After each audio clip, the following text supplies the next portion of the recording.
आप देख रहे हैं गौरव भारत और मैं हूं आपके साथ विदिशा।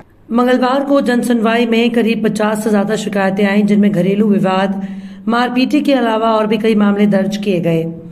ऐसा ही एक शिकायत पत्र लेकर बूढ़ी बेवा मां अपने सबसे छोटे बेटे के साथ एसपी ऑफिस जनसुनवाई में पहुंची और बताया कि उसके 5 बेटे हैं। पति का 2 वर्ष पहले निधन हो गया। मेरे एक बेटे ने कुछ वर्ष पहले 2 बच्चों की मां से प्रेम विवाह कर लिया था। खानदानी बुराई के कारण उसे घर से अलग कर उससे नाता खत्म कर दिया। उसकी पत्नी हमेशा लड़ाई झगड़ा करती थी। अभी कुछ दिनों पहले भी उन दोनों में विवाद हुआ और उसकी पत्नी मेरे घर आकर विवाद धमकी देकर चली गई थी कि तुम्हारे बेटे को झूठा फंसा देंगे। कल शाम को पुलिस रोजा इफ्तार में जाने तैयार मेरे छोटे बेटे को पूछताछ करने ले गई। अभी तक छोड़ा नहीं है। आपसे निवेदन है कि मेरे बेटे को बेवजह परेशान किया जा रहा है, जबकि हम सभी ने प्रेम विवाह कर चुके बेटे से नाता भी तोड़ लिया है। मेरा नाम आफ्ताब है। हम 5 भाई हैं। 2 भाई शादी के बाद हट गए थे। हम लोग 3 भाई थे, तो एक भाई ने शादी कर लिया था, लव मैरिज। हमारी रिश्तेदारी में हमारी ख़ानदानी बुराई थी। वो लेडीज़ के 3 बच्चे हैं, 12-12 साल के 2 हैं और एक ठो 8 साल की लड़की है। वो बहुत परेशान कर रही है और हमारा भाई से कुछ लेना देना नहीं है। हमने आवेदन भी जमा किया था उमती थाने पे कि अब वो हमसे हट गया, हमारा कोई लेन देन नहीं, क्योंकि ख़ानदानी बुराई के चक्कर में हमारी और बढ़ रही थी। और आज हमारे भाई को रोजे के समय उठा के ले गए हैं और पूछताछ हो रही है। पूरी रात से बैठा हुआ है, अभी भी रोजे से, और उमती थाने पे बैठा हुआ है। हम एसपी ऑफिस आए हुए हैं, कोई सुनवाई नहीं हो रही है। हम लोग परेशान चल रहे हैं। काम करते हैं दूसरों की दुकान पे। क्या चाहते हैं?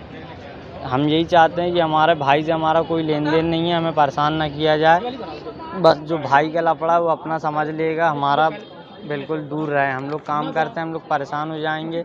जो जोड़े हैं वो सब ख़त्म हो जाएगा। भाई हमारा दूर रहता है हमसे, उससे हमारा कोई लेना देना नहीं है।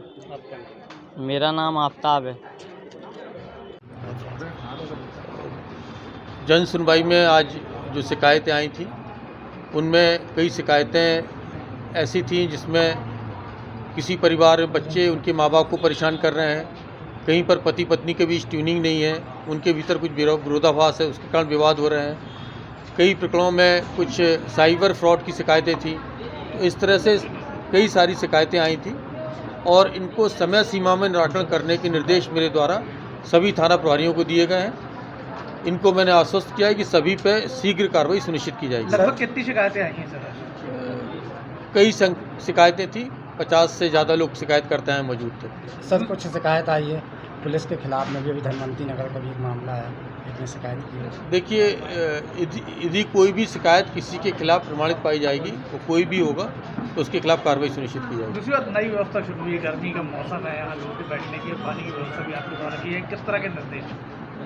एक्चुअली मुझे लग रहा था कि हमारे कंप्लेनेंट्स खड़े होते हैं, उनके समुचित पानी पीने की व्यवस्था वगैरह नहीं रहती है। तो मैं ये सुनिश्चित करा रहा हूँ कि हमारे जो भी कंप्लेनेंट्स आते हैं उनको बैठने की यहाँ समुचित व्यवस्था भी रहेगी और पानी भी पिलाया जाएगा और उनकी केयर भी की जाएगी और शिकायतों पर कार्रवाई भी की जाएगी।